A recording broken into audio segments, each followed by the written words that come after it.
गौरीघाट स्थित मोदी सोसाइटी में स्कूल के लिए आरक्षित जमीन पर कब्जे के मामले को लेकर बड़ी संख्या में क्षेत्रीय रहवासियों के साथ कांग्रेसियों ने गुरुवार को एसडीएम गोरखपुर संभाग कार्यालय का घेराव किया और एसडीएम पंकज मिश्रा से मांग की है कि तहसीलदार पटवारी, भूमाफिया और आरआई के खिलाफ सख्त कार्यवाही की जाए। इस दौरान कांग्रेसियों ने चेतावनी दी है कि यदि 48 घंटे के भीतर गोरखपुर संभाग के तहसीलदार, पटवारी और आरआई को निलंबित नहीं किया और स्कूल की जमीन पर कब्जे को नहीं हटाया तो कांग्रेस अनिश्चितकालीन धरना प्रदर्शन करेगी। मर्यादित के स्वामित्व की संपत्ति जो मौजा कटंगा खसरा नंबर 43/1/1 है, जिसको संस्था द्वारा 1988 में क्रय किया गया और नगर तथा ग्राम निवेश कार्यालय से उस जमीन को 1 एकड़ जमीन स्कूल हेतु आरक्षित किया गया था, जिसमें विक्रेता के वारसानों के द्वारा पुनः उसको विक्रय कर दिया गया, जिस पर हमारे द्वारा सिविल सूट लगाया गया, जिसमें डिक्री हमारे पक्ष में हुई, उसकी अपील की गई, पुनः हमारे पक्ष में आदेश हो गया। उसके पश्चात भूमाफिया को संपत्ति विक्रय कर दी गई। उनके विरुद्ध भी हमने सिविल सूट लगाया, जिसमें वर्ष 2021 में स्थगन मिला और कंस्ट्रक्शन के संबंध में माननीय उच्च न्यायालय के द्वारा हमको 2022 में स्थगन मिला और फाइनली वो केस डिसाइड हुआ 2024 में।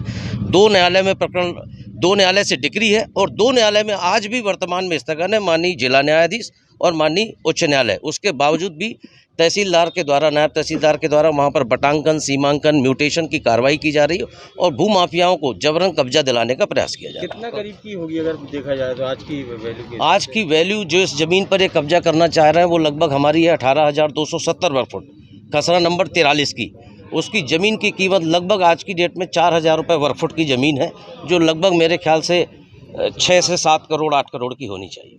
देखिए, आज शहर में भूमाफियों का आतंक सर चढ़ के बोल रहा है। ये कोई पहला मामला नहीं है जो प्रकाश में आया, मगर ये मामला सब मामलों से महत्वपूर्ण इसलिए है क्योंकि भूमाफियों के साथ मिलके गोरखपुर संभाग के तहसीलदार, आरआई, पटवारी तीनों ने उनका साथ दिया उस भूमि को हड़पने के लिए। षड्यंत्रपूर्ण तरीके से कूट रचित दस्तावेज तैयार करके भूमाफिया वहाँ पर मोदी सोसाइटी में जो स्कूल के लिए आरक्षित ज़मीन थी उसका एक हिस्सा अपने नाम करा लेता है। न केवल नाम कराता है, उसमें सब प्रशासनिक अधिकारियों को साझेदार बनाता है और प्रशासनिक अधिकारी जो हैं उसका नामांतरण करते हैं, उसका सीमांकन का आदेश देते हैं, राजस्व के अधिकारी वहां पहुंचते हैं, पुलिस प्रशासन को वहां लेके जाते हैं और इसके बाद जब मामला माननीय न्यायालय में लंबित है उसके बाद वहां पर इस तरीके का भूमाफियों के साथ प्रशासनिक अधिकारियों का वहां पर पहुंचना, उस शांत इलाके में गाली गलौज करना। और जब आरआई और पटवारी को वहाँ के रहवासियों ने बोला कि आप एसडीएम महोदय से बात कर लें, तो पटवारी और आरआई का कहना था एसडीएम से हमको कोई बात नहीं करनी है। ये तमाम बातें साफ तौर पर दिखा रही थी कि भूमाफिया ने जिस तरीके से इस स्कूल की ज़मीन को हड़पने का जो प्रयास करा है उसमें प्रशासनिक अधिकारी भी उनका साथ दे रहे हैं। आज यहाँ पर हम लोगों ने एसडीएम महोदय को ज्ञापन दिया है। ज्ञापन के साथ साथ हमने उनको पूरे एनेक्सर दिए हैं और उसमें साफ तौर पे हम लोगों ने इस ओर इशारा करा है इन भूमाफियों को और इन सरकारी अधिकारियों को कहीं ना कहीं सत्ताधारी दल के लोगों का समर्थन है, कहीं ना कहीं सरकार का समर्थन है, तब ये ऐलानिया इस तरीके से किसी भी ज़मीन को लूटने का प्रयास कर रहे हैं। और जो स्कूल की ज़मीन की तरफ अगर भूमाफिया और राजस्व विभाग के अधिकारी अगर देखते हैं तो कांग्रेस पार्टी क्रमबद्ध और चरणबद्ध आंदोलन वहां पर चलाने के लिए बाध्य होगी। आज मोदी सोसाइटी के तमाम रहवासियों के साथ यहां पर हम लोग ने एसडीएम महोदय को ज्ञापन देते हुए चेताया है कि 48 घंटे के अंदर तहसीलदार, आरआई, पटवारी पे आप कार्रवाई करें, उनके सस्पेंशन की आप कार्रवाई करें। पुलिस प्रशासन को हम लोगों ने आगाह करा है कि आपने जिस तरीके से अनैतिक तौर पर भूमाफिया का साथ दिया, आपके ऊपर भी कार्रवाई होने का काम हो। 48 घंटे के अंदर अगर इन तीनों अधिकारियों पर कार्रवाई नहीं होती है, मोदी सोसाइटी में रोक, अगर उस जमीन पर रोक नहीं लगा दी जाती है तो कांग्रेस पार्टी यहां पर अनिश्चितकालीन आंदोलन करने के लिए तैयार है। मोदी गृह निर्माण सहकारी सोसाइटी है, वहां के रहवासी और जो कांग्रेस के पदाधिकारी हैं उनके द्वारा एक ज्ञापन दिया गया है कि वहां पर कोई स्कूल हेतु भूमि रिजर्व रखा गया है, उस पर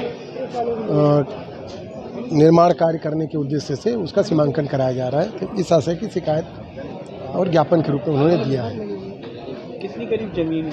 ये उन्होंने बताया है कि लगभग 1 एकड़ ज़मीन है जो कि स्कूल बनाने के लिए सुरक्षित रखी गई है। उसमें कुछ कवर कर लिया क्या? नहीं, अभी तो कुछ नहीं है। अभी उनका कहना ये था कि सीमांकन करने गई थी टीम, तो उसमें उनको आपत्ति है कि इस भूमि पर सिविल न्यायालय में मामला विचाराधीन है और वहाँ से माननीय सिविल न्यायालय से स्टे है। उसके बावजूद भी वहाँ सीमांकन की कार्रवाई की गई है। तो चूँकि उनके द्वारा ज्ञापन दिया गया है उसका परीक्षण करा लेते हैं, देख लेते हैं कि यदि माननीय न्यायालय का स्टे होगा तो उस जैसा निर्देश ऑर्डर में लिखा होगा उसके अनुरूप पालन किया जाएगा। ठीक।